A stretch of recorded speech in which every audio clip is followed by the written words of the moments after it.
Hey everyone, Jared Turbodays here. Wanted to talk about YouTube. It ended up streaming the Ultra Music Festival this past weekend. The main stage was horrible.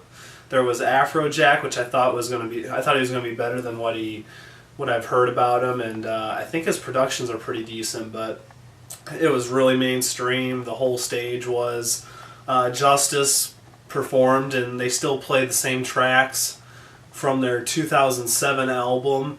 I don't know why they were on the main stage. They were not that great. I guess in remembrance of one of the DJs that passed away, they stopped their set for a minute or so and just had their fists up in the air. And me and other people didn't know what the heck they were doing, and people were like laughing at them and stuff. So Ultrafest on YouTube was cool in a sense. You know, it was better than nothing. But I seen how badly mainstream and commercial this music has now started to become. Avicii, he's going to be playing in Minneapolis at the Target Center where the Timberwolves play. It's amazing how big this music is becoming and how much some of it absolutely sucks. So they had Madonna introduce Avicii on stage, and she didn't even sing or anything. She was just telling everyone, she's like, all you MFOers, let's party, and it was just stupid. And Lil Jon said, Paris Hilton's in the house, and it was just horrible. It was just wretched. They did show Datsik, who was playing really well. They showed Carl Cox, which was cool. So hopefully some of those people that are into the just right now the mainstream electronic music could possibly say, hey, there might be some better stuff out there like Carl Cox and others. So they had Benny Benassi. He was playing pretty decently.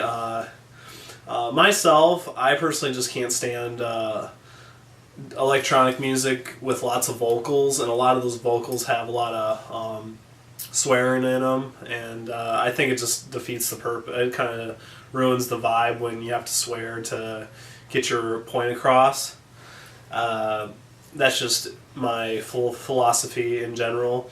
But everyone was talking about Skrillex, and they didn't show his performance. I think it was possibly because of contract issues, and also you don't want to be showcasing your big headlining acts online for free, because people just want to do that every year and say, hey, why I don't need to go to Ultrafest because I'm saving $300 just watching it online. So but for what they showed, I was pretty impressed, and there's a lot of people hating on the channel of theirs. They were pissed that they couldn't see Skrillex's mix or set, which I would have liked to seen a little bit myself, but it's not a big deal to me. So make or break, it's not going to piss me off. I was happy to see a free music festival with the time I was given. I had to work a lot of the days, but then I heard ATB's mix on digitallyimported.com, and it was really good. I enjoyed it. When I was in California, he played like Rage Against the Machine, and I just didn't think it was that great. And I don't know if it was Beastie Boys or whatever, but he plays sometimes some rock tracks, and I just don't think it's needed. But he played a really good mix, and it was all trance pretty much. So it was on a State of Trance stage that Armin van Buuren hosts, and overall, I thought it was pretty good for being free. But this makes me want to go to the Electric Daisy Carnival more now. That I could probably stay with one of my the one person I used to live with, Connie, who lives in Las Vegas. I could probably stay with her and probably have her. She could probably pick me up and take me to the Las Vegas Motor Speedway, because it's like $300 plus another $70 for a shuttle bus that takes you to your hotel room and takes you back. So that could get pretty spendy, but that's a better choice, I think, than Ultra Music Festival. And if I went to Ultra Music Festival, from what I've seen, I would probably just not go to the festival and just go to all the nightclub events I think Marcus Schultz was playing a long set at Space Miami nightclub. So we'll see what happens. And then also I'm wanting to see the lineup for Sensation America. It would be their first year doing it.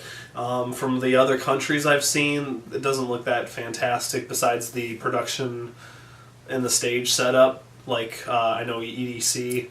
EDC brings the lineup at least, you know, so we'll see what happens, but I really do think the streaming online thing is going to be, it's going to be the future, because I've seen Gareth Emery streamed a mix of his online. I know Ryan, of course, my friend Ryan's been doing it for a few years now with his radio show, and I could see big festivals and stuff doing that in the future, and that, I think it's a great way to get people hooked on electronic music. So even if some of it's mainstream and commercial. So I'll see you guys later. Adios. Bye.